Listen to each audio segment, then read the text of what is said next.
Punchline, Laurence Ferrari sur Europe 1.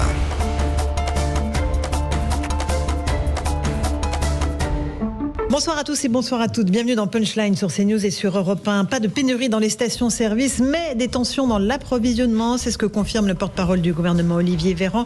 La réalité pour les automobilistes, c'est la galère et les files d'attente interminables à la pompe pour trouver de l'essence, d'autant qu'il y a un mouvement de grève dans les raffineries. Les Français redoutent une nouvelle flambée des prix alors que les ristournes doivent s'arrêter fin octobre. On entendra leur réaction. On découvrira aussi en avant-première le plan sobriété énergétique du gouvernement. Pas de grande surprise, mais quelques règles pour le chauffage et l'éclairage des bâtiments publics. Et puis, en Ukraine, l'armée de Zelensky continue sa contre-offensive face aux forces russes qui ne cessent de reculer. Poutine est très dangereux, prévient le patron de la CIA, William Burns. Cela peut le pousser à des positions extrêmes. On entendra le patron du renseignement américain et la réponse du Kremlin. Voilà pour nos débats ce soir. Ce sera dans un instant, juste après le rappel des titres de l'actualité. Europe 1, Punchline, Laurence Ferrari.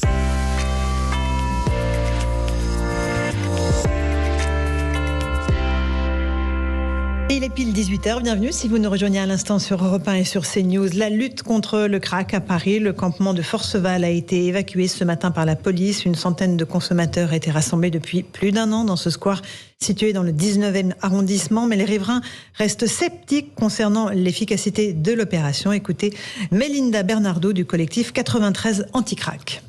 Aujourd'hui, on est un peu sceptique là sur cette évacuation parce que effectivement, on n'a pas l'impression que elle soit suivie de tout ce qu'on demandait avec l'évacuation, c'est-à-dire véritablement des solutions qui ont été discutées, envisagées par tous les protagonistes et véritablement une prise en charge et un accompagnement de ces personnes. On a peur que ce soit bis repetita de quelque chose qui dure depuis une dizaine d'années. Une jeune femme de 18 ans est morte à Grenoble après une course-poursuite avec la police. La nuit dernière, elle était la passagère d'un véhicule en fuite pour échapper à un contrôle policier. Le conducteur, lui, a été blessé sans que ses jours ne soient en danger. L'IGPN a été saisi de l'enquête. Le récit des faits avec Yannick Biancheri, il est secrétaire départemental Alliance Police Nationale.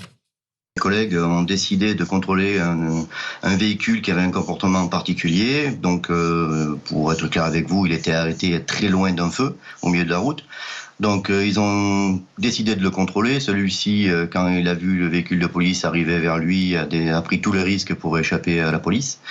À tel point qu'il a tiré en direction de mes collègues à 3 reprises, tout en roulant. Donc, pour arrêter cette agression, ils n'ont pas eu d'autre choix que de faire usage de leurs armes. Voilà pour Grenoble. On va passer à Millas. 1 an de prison ferme requis contre la conductrice du car scolaire au procès de l'accident de Millas. Le 14 décembre 2017, 6 enfants ont trouvé la mort après la collision entre un car scolaire et un TER au passage à niveau de Millas dans les Pyrénées-Orientales. Dans le détail, 5 ans de prison ont été requis contre la conductrice, 4 avec sursis. Nadine Oliveira est jugée pour homicide et blessures involontaires. Certains parents des victimes se sont exprimés à la sortie du tribunal. On les écoute. Elle a vécu quand même un accident traumatique. Mais moi, en tant que père, ce que je trouve dommage, c'est qu'elle n'y ait pas réfléchi depuis 4 ans et demi. Depuis 4 ans et demi, tout le monde lui ressort la même sauce. Et elle n'y a jamais réfléchi, elle ne s'est jamais remise en question. C'est ça qui est important. Monsieur le procureur a été très juste sur ce qu'il a dit. Il a dit des vérités, toutes les vérités qu'on entend depuis le début du procès.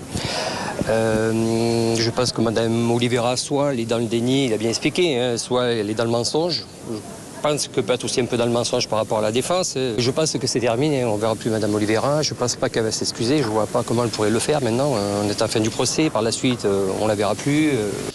Et puis la contre-offensive ukrainienne progresse dans le sud du pays après la libération de la ville de Liman, dans la région de Donetsk. Les forces russes ont reculé d'environ 30 km dans cette région de Kherson. Le président ukrainien Zelensky revendique des avancées puissantes. Écoutons-le. Aujourd'hui, nous avons de bonnes nouvelles sur le plan diplomatique et sur la ligne de front.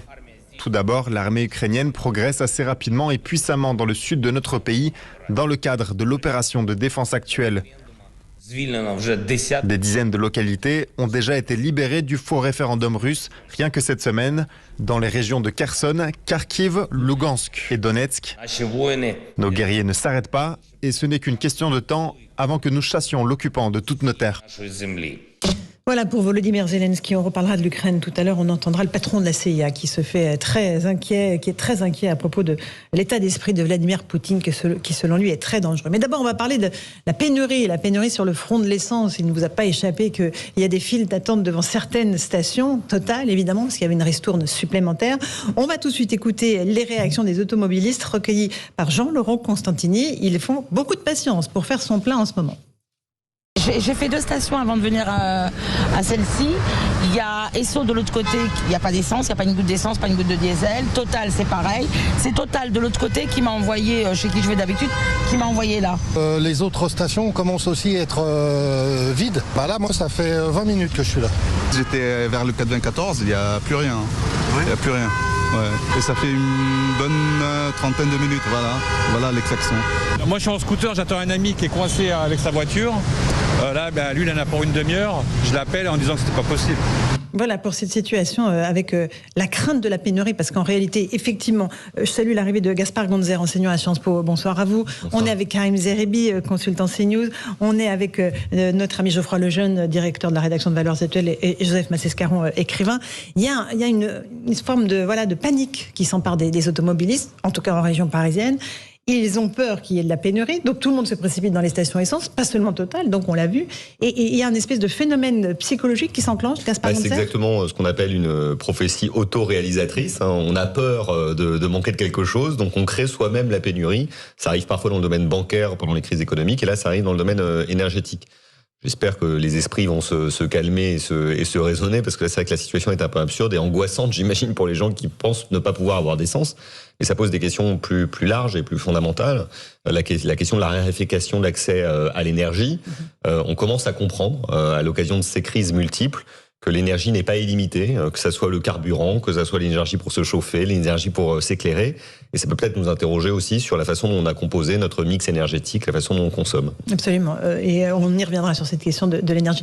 Joseph Massescaron, il y a un fait, il y a une grève déjà dans les raffineries, donc c'est vrai que ça bloque un petit peu l'approvisionnement. Il y a un mouvement de panique de certains automobilistes. Il y a la peur aussi de la fin des ristournes, parce que là, il y a la ristourne de 30 centimes accordée par l'État, celle de 20 centimes par Total. Tout ça va diminuer très très fortement fin octobre. Tout ça se mélange pour faire qu'il y a des files d'attente interminables devant les stations essence. Oui, et c'est une situation qui est à la fois, donc Gaspard Gonzer l'a rappelé, c'est un élément tout à fait classique.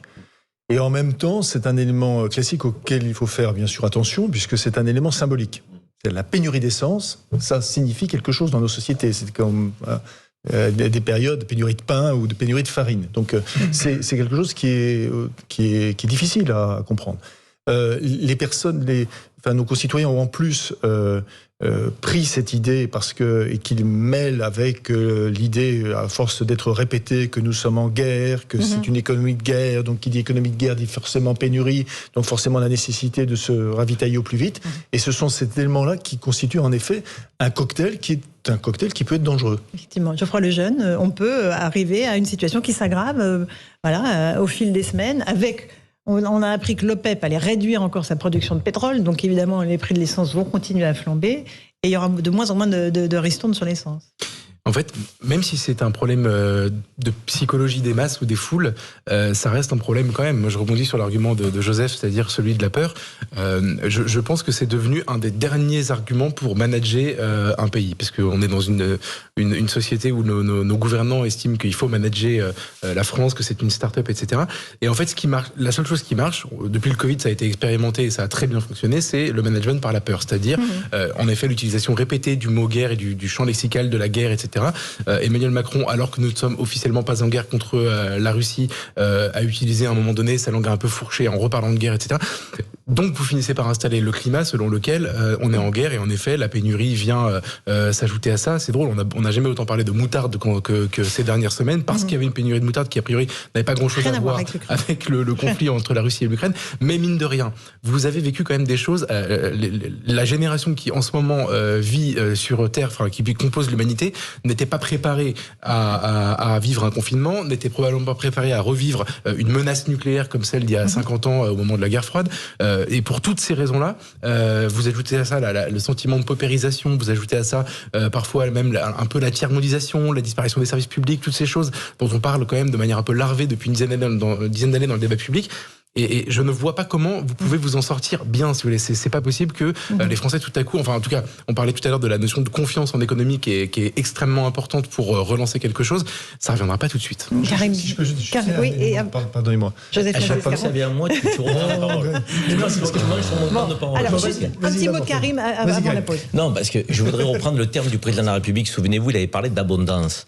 Et nous l'avions mal pris. La fin du temps de l'abondance. Exactement, parce que dans le discours du président de la République, ça dépassait la dimension énergétique. On avait l'impression qu'il reprochait aux Français d'être dans une forme d'abondance permanente sur tous les sujets. Or, on sait très bien qu'il y a un grand nombre de nos compatriotes qui souffrent, qui ont des fins de mois difficiles et qui sont loin d'être dans l'abondance. Si on revient avec ce terme sur la dimension énergétique, alors oui, il faut le dire, nos sociétés occidentales sont dans l'abondance énergétique. Donc, on n'a pas l'habitude de se priver, donc ni d'essence, ni d'électricité, ni de chauffage. Donc, en réalité, tout ça est à notre portée. Donc, et on a une telle habitude de pouvoir consommer de l'énergie normalement, quasi naturellement, donc par automatisme, que lorsqu'il y a un risque de pénurie, on est dans une forme d'anxiété généralisée. Parce qu'on se dit, qu'est-ce qui se passe? La société se dérégule, donc ce à quoi nous étions habitués nous est presque privé. Donc, et là, on crée effectivement une crise de confiance. Et c'est fondamental parce qu'il y a quelques semaines, les ministres nous indiquaient qu'on risquait d'être en situation difficile sur le plan énergétique. Et quand on se rend compte que dans certaines pompes aujourd'hui, on n'a plus d'essence, les Français se disent, ce qu'ils avaient indiqué est en train d'arriver. Or, on sait qu'il y a une rupture d'approvisionnement parce qu'ils ont fait une ristourne à côté de celle de l'État, principalement Total, et que normalement, dans les raffineries, voilà, et normalement, on ne doit pas être en manque. La réalité, c'est qu'au 1er novembre, la ristourne, c'est terminé, et c'est l'inflation qui repartira à la hausse. Allez, on fait une toute petite pause, on continue à parler de ces problèmes d'énergie. On écoutera le gouvernement, parce qu'il faut que le gouvernement fasse de la pédagogie pour expliquer aux Français que non, on ne va pas vers la rupture totale dans l'approvisionnement. Et puis, on parlera aussi du plan sobriété énergétique de l'État. À tout de suite. Europe 1. 18h, 19h. Punchline. Laurence Ferrari.